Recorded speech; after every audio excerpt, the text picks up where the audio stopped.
Sa ngalan ng Ama at ng Anak at ng Espiritu Santo, Amen. sumainyo ang Panginoon. At sumainyo rin. Aminin natin at pagsisihan ang ating mga nagawang pagkakasala. Inaamin ko Sa makapangyarihang Diyos at sa inyo mga kapatid, na lubha akong nagkasala sa isip, sa salita at sa gawa, at sa aking pagkukulang.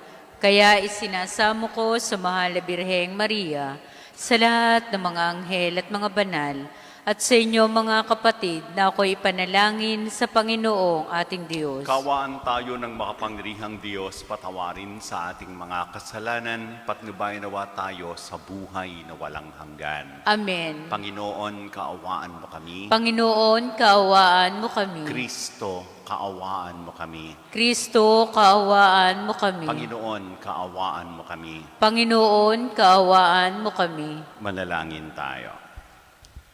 Ama naming makapangyarihan, upang mailigtas ang mga hinirang mo, niloob mong ang obispong si San Francisco ay makibagay sa lahat ng tao.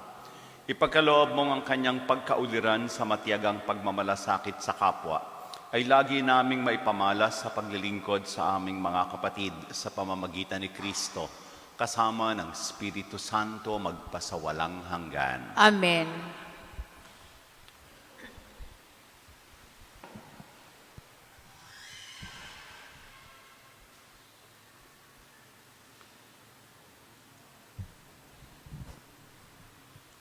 Pagbasa mula sa ikalawang aklat ni Samuel. Noong mga araw na iyon, sinabi ng Panginoon kay Nathan, "Ganito ang sabihin mo kay David, ipagtatayo mo ba ako ng tahanan? Mula nang ilabas ko sa Ehipto ang Israel, wala pa akong bahay na masasabing akin. Hanggang ngayon tolda pa ang aking tahanan. Kahit lagi akong kasama ng Israel, wala akong sinabing anuman sa sinumang hukom tungkol sa tahanang Sedro na dapat kong tirahan. Gayong ako ang pumili sa kanila upang mamahala sa aking kawan. Sabihin mo ito sa lingkod ng kong si David, ang salitang ito ng Panginoon. Inalis kita sa pagpapastol ng tupa upang gawing pinuno ng bayang Israel. Kasama mo ako saan mang dako, at lahat mong mga kawan ay aking nilipol. Gagawin kong dakila ang iyong pangalan, tulad ng mga dakilang tao sa daigdig. Bibigyan ko ang Israel ng kanyang lupa at doon ito patitirahin.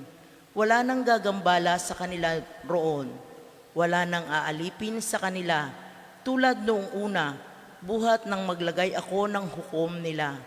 Magiging payapa ka, sapagkat wala nang gagambala sa iyo.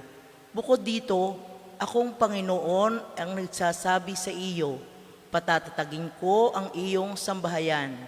Pagkamatay mo, isa sa iyong mga anak ang ipapalit ko sa iyo. Patatatagin ko ang kanyang kaharian.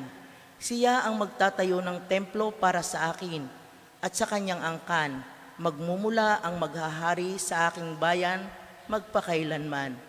Kikilanlin ko siyang anak at ako na may magiging ama niya. Parurusahan ko siya tulad ng pagpaparusa ng ama sa nagkasalang anak. Ngunit ang paglingap ko sa kanya hindi magbabago, di tulad ng nangyari kay Saul. Magiging matatag ang iyong sambahayan. Ang iyong kaharian ay hindi mawawaglit sa aking paningin at mananatili ang iyong trono. Isinaysay ni Nathan kay David ang lahat ng sinabi sa kanya ng Panginoon.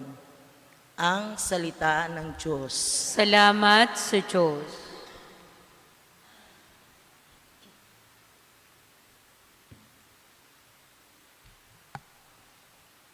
Salmong tugunan. Sa Kanya mananatili ang aking pag-ibig. Sa Kanya mananatili ang aking pag-ibig. Sabi mo, O Poon, ikaw ay may tipan na iyong ginawa kay David mong hirang. At ito ang iyong pangakong iniwan. Isa sa lahi mo'y laging maghahari. Ang kaharian mo ay mamamalagi. Sa Kanya mananatili ang aking pag-ibig. Ako'y tatawaging Ama niya't Diyos. tagapagsanggalang niya't manunubos. Gagawin ko siyang anak na panganay, mataas na hari nitong daigdigan. Sa kanya mananatili ang aking pag-ibig. Ang aking pangako sa kanya'y iiral, at mananatili sa kanya ang tipan. Lagi maghahari ang isa niyang angkan, sintatag ng langit, iyaong kaharian. Sa kanya mananatili ang aking pag-ibig.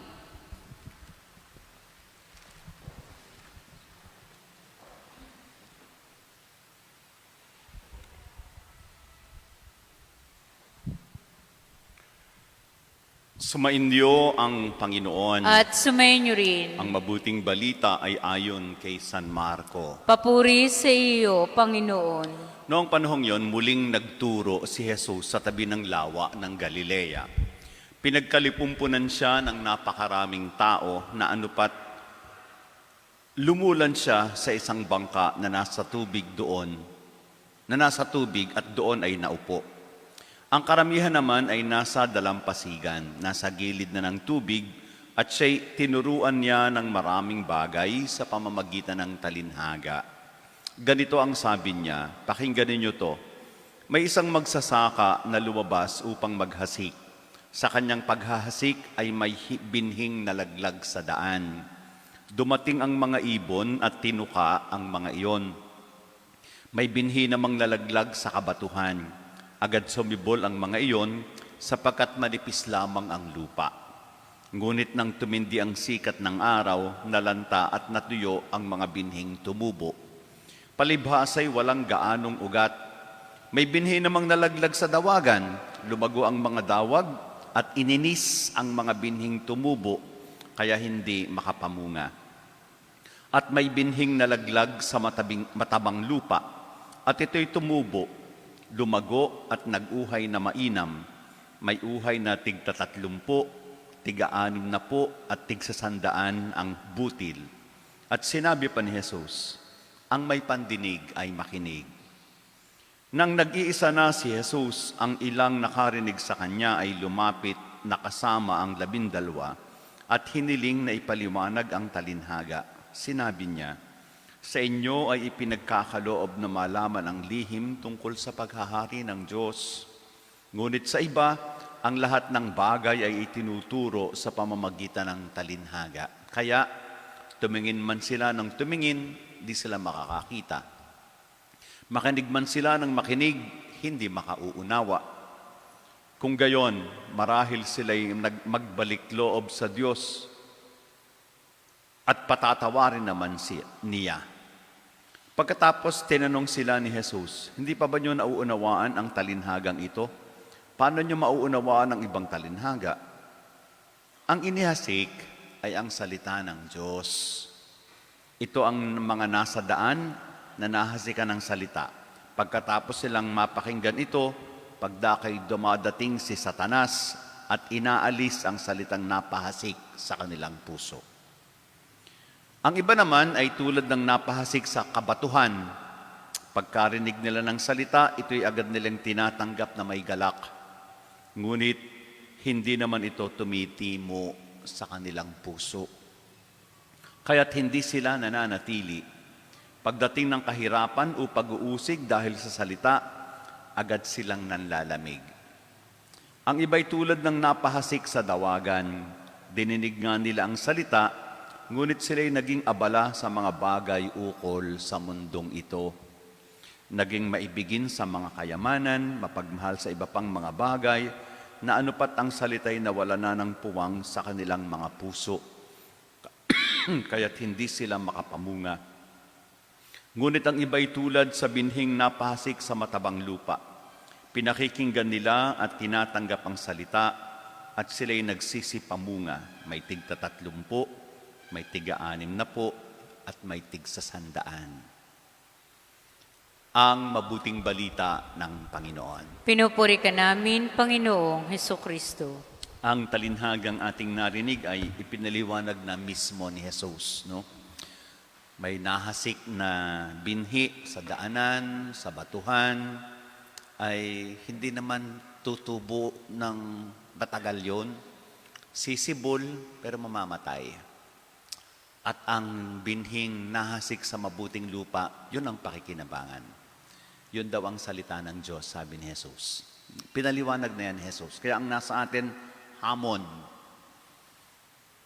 Ang salita ng Diyos dadating sa atin, anong klaseng lupa tayo?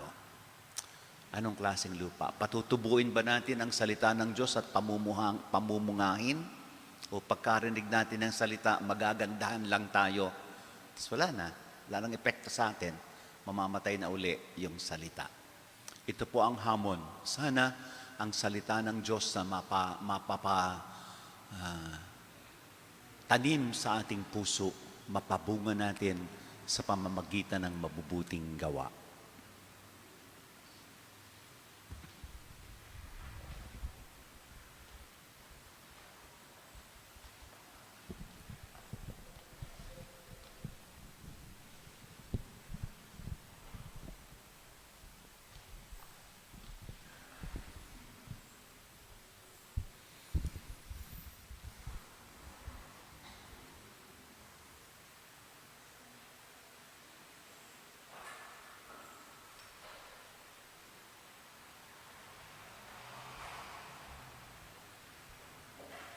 Kapuri-puri ka, Diyos amang lumikha sa sanglibutan sa iyong kagandahang loob. Naririto ang aming mayaalay mula sa lupa, bunga ng aming paggawa ang tinapay na ito, para maging pagkaing nagbibigay buhay. Kapuri-puri ang pong may kapal ngayon at kailanman. Sa paghahalo ito,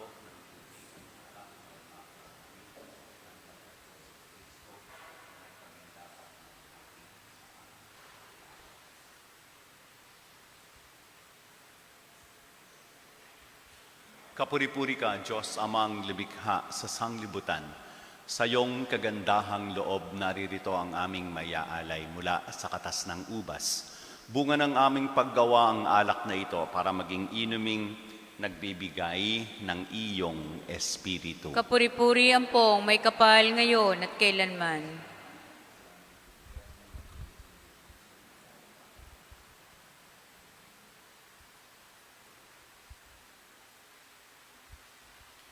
Manalangin kayo mga kapatid upang ang paghahain natin ay kalugdan ng Diyos amang makapangyarihan. Tanggapin nawa ng Panginoon itong paghahain sa iyong mga kamay, sa kapurihan niya at karangalan, sa ating kapakinabangan at sa buong sambayanani ang banal.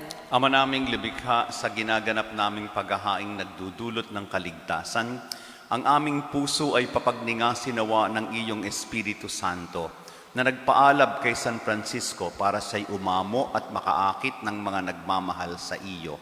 Sa pamamagitan ni Kristo, kasama ng Espiritu Santo, magpasawalang hanggan. Amen. Sumainyo ang Panginoon. At sumainyo rin. Itaas sa Diyos ang inyong puso at diwa. Itinaas na namin sa Panginoon. Pasalamatan natin ang Panginoong ating Diyos. Marapat na siya ay pasalamatan. Ama naming makapangyarihan, tunay ngang marapat na ikaw ay aming pasalamatan. Ang pagpaparangal sa iyong kabutihay lagi mong pinaalingaw-ngaw sa iyong sambayanan sa pagkakaroon ng mga kaanib na maaasahan at tapat tulad mo sa pananagutan, upang magbunga ang punyagi ng iyong anak na sa iyong pag-ibig kami makatulad. Ang mga banal na tao'y tumutulong sa lahat sa pagbibigay halimbawa at pananalangin wagas. Kaya kaisa ng mga anghel na nagsisiawit ng papuri sa iyo, nang walang humpay sa kalangitan, kami nagbubunyi sa iyong kadakilaan. Banal ka poong may kapal, banal ang iyong pangalan, banal ang iyong kaharian, langit lupa'y nagpupugay sa iyong kadakilaan. Dinadakila ng lahat ang naparito mong anak, na siyang nagmulat sa bulag, sa pilay ay nagpalakad at nakiramay sa lahat. Ama naming banal, ikaw ang bukal ng tanang kabanalan, kaya't sa pamamagitan ng iyong Espiritu, gawin mong banal ang mga kaloob na ito upang para sa amin ay maging katawan at dugo ng aming Panginoong Hesukristo. Bago niya pinagtiis ang kusang loob na maging handog, kinuha niya ang tinapay. Pinasalamatan kaniya, pinaghati-hati niya iyon.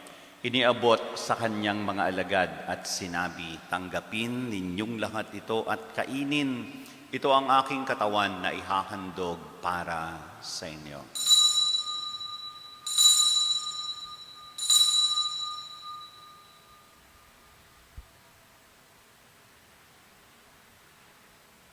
Gayun din naman, noong matapos ang hapunan, kinuha niya ang kalis, muli kaniyang pinasalamatan, iniabot ang kalis sa kanyang mga alagad at sinabi, tanggapin ninyong lahat ito at inumin. Ito ang kalis ng aking dugo, ng bago at walang hanggang tipan.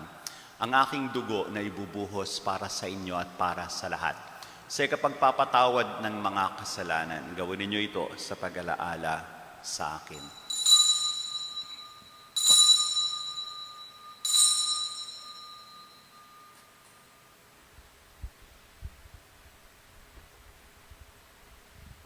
Ipagbunyi natin ang misteryo ng pananampalataya. Si Kristo'y namatay, si Kristo'y nabuhay, si Kristo'y babalik sa wakas ng panahon. Ama, ginagawa namin ngayon ang pag-alaala sa pagkamatay at muling pagkabuhay ng iyong anak, kaya tiniaalay namin sa iyo.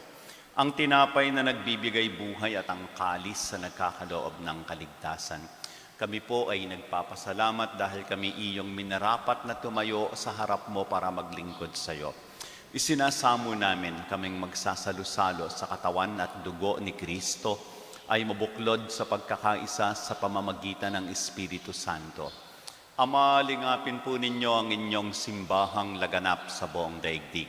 Puspusin mo kami sa pag-ibig, kaisa ni Francisco ang aming Papa, ni Gilbert na aming obispo at ng tanang mga pari. Alalahanin mo rin ang mga kapatid naming nahimlay ng may pag-asang sila'y muling mabubuhay. Gayon din ang lahat ng mga pumanaw, kaawaan mo sila at patuloyin sa iyong kaliwanagan. Kaawaan mo at pagindapatin kaming lahat na makasalo sa iyong buhay na walang wakas, kaisa ng Mahal na Birheng Maria, ang Ina ng Diyos, kaisa ng mga apostol at ng lahat ng mga banal na namuhay dito sa daigdig ng kalugod-lugod sa iyo. May pagdiwang nawa namin ang pagpupuri sa ikararangal mo sa pamamagitan ng iyong anak, ang aming Panginoong Hesukristo. Sa pamamagitan ni Kristo, kasama niya at sa Kanya, ang lahat ng parangal at papuri ay sa iyo, Diyos Amang makapangyarihan, kasama ng Espiritu Santo magpasawalang hanggan. Amen. Ama namin, Sumasalangit ka, sambahin ang ngalan mo, mapasa amin ang kaharian mo, sundin ang loob mo dito sa lupa para nang nasa langit. Bigyan mo kami ngayon ng aming kakanin sa araw-araw at patawarin mo kami sa aming mga sala para ng pagpapatawad namin sa nakakasala sa amin. At huwag mo kaming ipahintulot sa tukso at iedya mo kami sa lahat ng masama.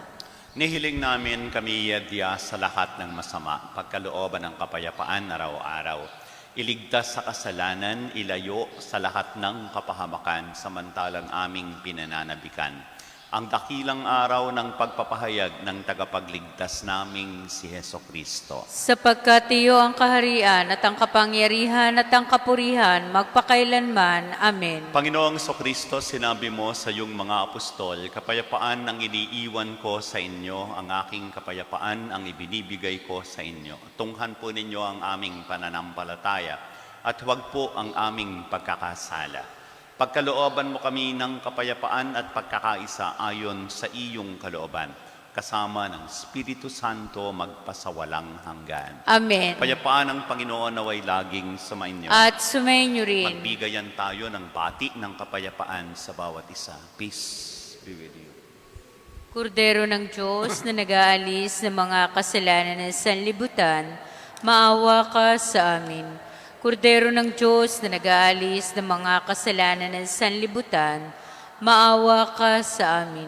Kordero ng Diyos na nag-aalis ng mga kasalanan ng sanlibutan, ipagkaloob mo sa amin ang kapayapaan. Narito ang kordero ng Diyos, narito siyang nag-aalis ng mga kasalanan ng sanglibutan.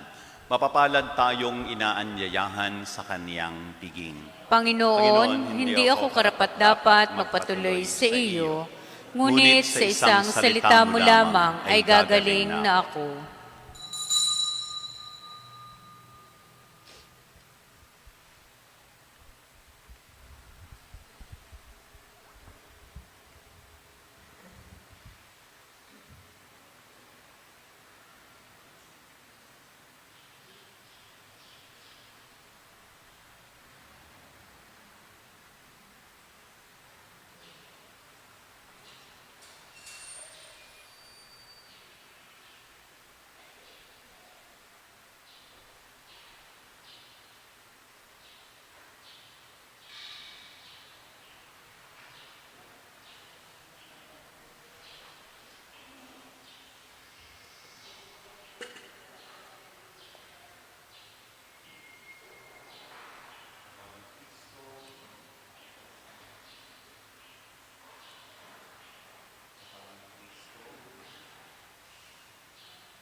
Manalangin tayo. Ama naming mapagmahal, ipagkaloob mong ang tinanggap naming banal na pakikinabang ay magtaguyod sa aming pagtulad sa pag-ibig at matyagang pagmamalasakit ni San Francisco upang aming makamtan ang kaluwalhatian sa piling mo sa pamamagitan ni Hesukristo kasama ng Espiritu Santo magpasawalang hanggan. Amen. Panalangin kay San Francisco ng Paula. O malwalhati naming tagapagsanggalang na San Francisco ng Paula, ginamit mo ang iyong buhay dito sa lupa sa paggawa ng maraming himala. Kahit ngayon mula sa kinaluluklukan mong kaluwalhatian sa kalangitan, patuloy kang namamagitan alang-alang sa amin upang magbukas sa amin sa yaman ng banal na grasya at pagpapala. Masdan mo ng iyong mahabaging mata kaming mga hamak mong lingkod. Kamtin mo para sa amin higit sa lahat ang kapatawaran sa aming mga kasalanan at ganun din ang katiyagaan upang marating namin ang walang hanggang kaligtasan. Ipagkaloob mo na magningas sa aming mga puso ang maging mapagkawang gawa. Tulungan mo kami sa aming pangkaluluwa at pangkatawang pangangailangan. Naway patuloy naming kamtin ang habag ng Diyos upang nang dahil sa iyong makapangyarihang pamamagitan ay maging karapat-dapat naming tamasahin ang walang katapusang kaluwalhatian ng langit. Amen. Sumainyo ang Panginoon At sumainyo rin. at pagpalain tayo ng makapangyarihang Diyos Ama, Anak at Espiritu Santo. Amen. Tapos na ang misa, humayo tayong mapayapa. Salamat sa Diyos.